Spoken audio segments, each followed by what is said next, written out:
Imagine, dès le réveil, ta tête tourne à 1000 à l'heure.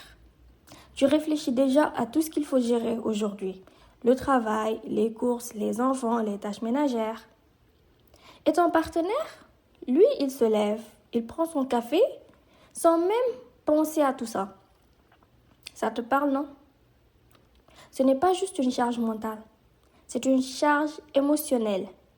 C'est l'usure mentale de devoir tout prévoir, tout gérer seul. Et ce qui est le plus dur, ce n'est pas la fatigue, c'est le fait que personne ne le remarque.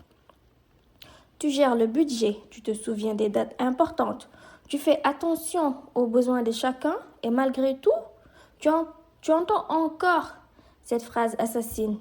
Tu aurais pu me demander ou me dire que tu avais besoin d'aide. Donc pourquoi faut-il demander pour qu'ils comprennent? C'est ça la question. Comment le cercle vicieux de la charge mentale détruit ton bien-être et ton couple? C'est ce qu'on va voir tout de suite. Tu vas développer une fatigue chronique et un épuisement émotionnel. Donc, à force de tout gérer, tu es épuisé. Mais pas juste physiquement, mentalement, émotionnellement.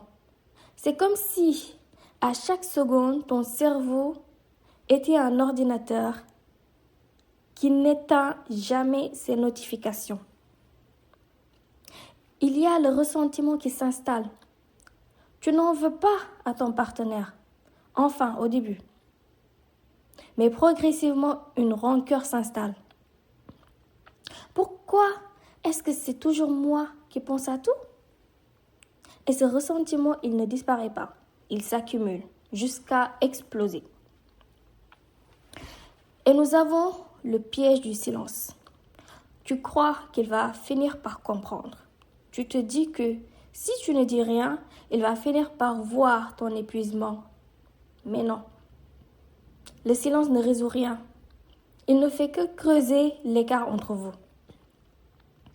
La plupart des couples ne se séparent pas à cause d'une grande dispute, mais à cause d'une lente érosion, une fatigue accumulée, un sentiment d'injustice qui ne disparaît jamais. À force d'être épuisé, de ne jamais se sentir épaulé, tu commences à ne plus avoir envie de lui parler. Tes réponses sont courtes, ton ton est froid. Et lui, il sent quelque chose, mais il ne comprend pas pourquoi.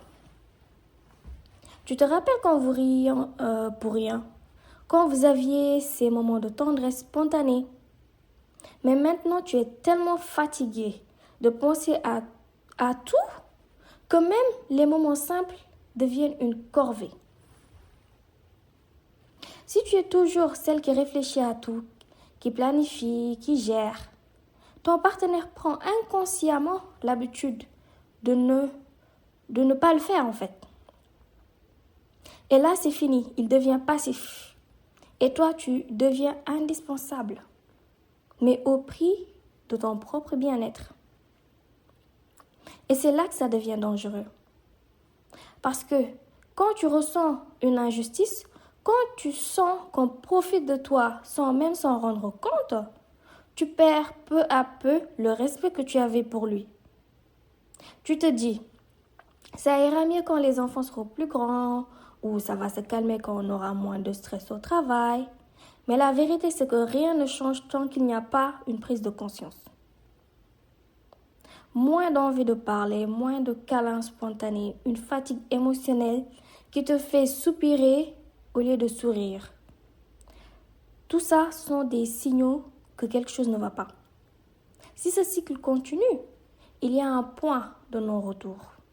Celui où tu ne ressens même plus l'envie d'expliquer, de lutter, d'essayer. Et c'est là que les couples se brisent. Pas à cause d'une dispute, mais à cause d'un épuisement silencieux.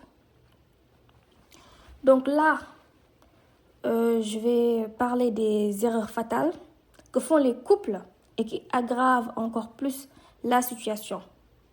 Donc la première erreur, c'est le fait de croire que ça va passer avec le temps. Tu te dis que ce n'est qu'une phase, que c'est juste une période compliquée et qu'un jour, sans rien faire, tout s'arrangera tout seul. Pourquoi c'est une illusion? Le temps n'arrange pas un déséquilibre. Il le solidifie. Plus tu laisses la situation durer, plus ton partenaire va s'habituer à ce que tu prennes tout en charge. Et tu sais ce que ça provoque? Une frustration qui monte progressivement, comme une cocotte minute, jusqu'au jour où elle explose. Souvent, trop tard pour sauver la relation.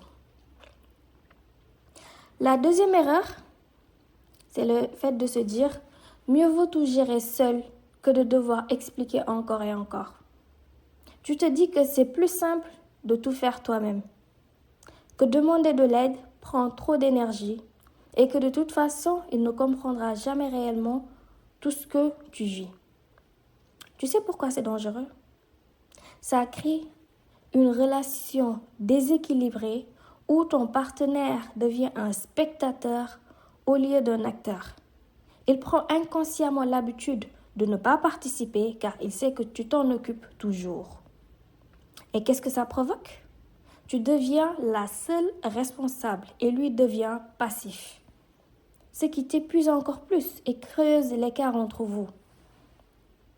La troisième erreur, c'est le fait d'essayer de tout dire en une seule explosion émotionnelle. Tu gardes tout pour toi pendant des semaines, voire des mois. Puis, un jour, tu exploses et lui balances tout d'un coup. Pourquoi ça ne marche pas?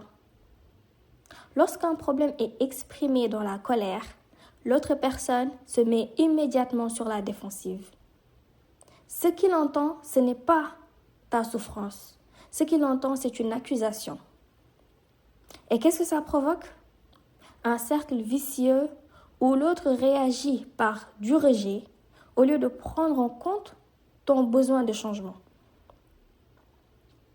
Quatrième erreur, nous avons le fait de croire que s'il m'aime, il comprendra tout seul.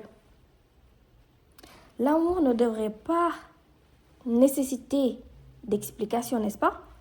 Tu espères qu'il ouvrira les yeux de lui-même, qu'il comprendra par amour ce que tu ressens sans que tu aies à lui dire quoi faire.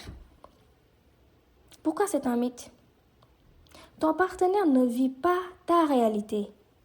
Il n'a pas ton cerveau, ton organisation ni tes pensées. Il ne peut pas comprendre son communication claire. Et qu'est-ce que ça provoque? Un sentiment d'injustice. Il ne voit même pas à quel point je souffre. C'est ce que tu te dis. Alors qu'il ne réalise même pas qu'il y a un problème. Cinquième erreur, c'est le fait de faire des comparaisons. Le mari de ma copine fait ça, lui, par exemple.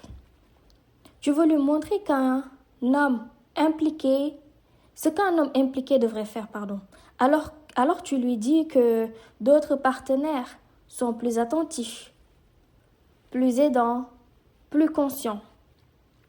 Pourquoi c'est un poison? Ça ne crée pas une prise de conscience, ça crée de la défense et du repli.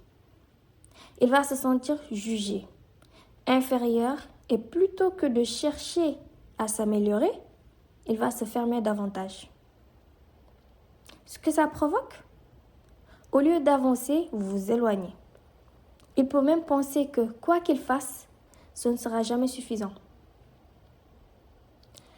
Sixième erreur, menacer de partir sans intention réelle.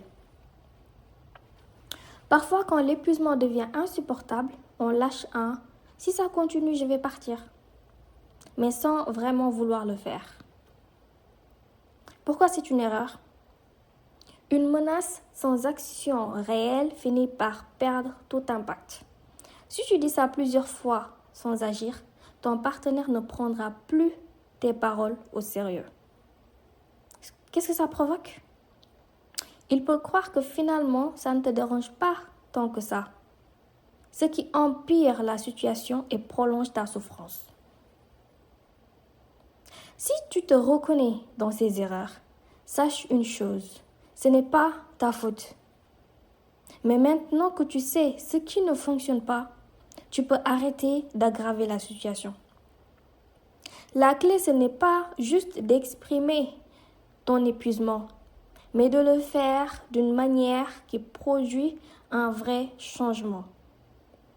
Il existe une façon de créer une prise de conscience chez ton partenaire sans le braquer, sans te faire passer pour une plaigneuse, sans tomber dans la dispute.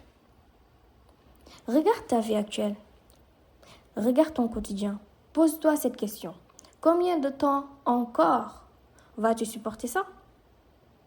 Ce n'est pas juste une gêne, c'est un problème profond qui peut briser votre lien. Donc, si aujourd'hui tu ressens cette fatigue de tout gérer seul, que ton partenaire ne semble pas comprendre le poids que tu portes et que tu veux enfin provoquer une prise de conscience sans dispute, sans tension, alors il est temps d'agir. Ne laisse pas cette charge mentale abîmer ton couple et ton bien-être. Tu peux transformer cette dynamique rapidement avec les bonnes clés.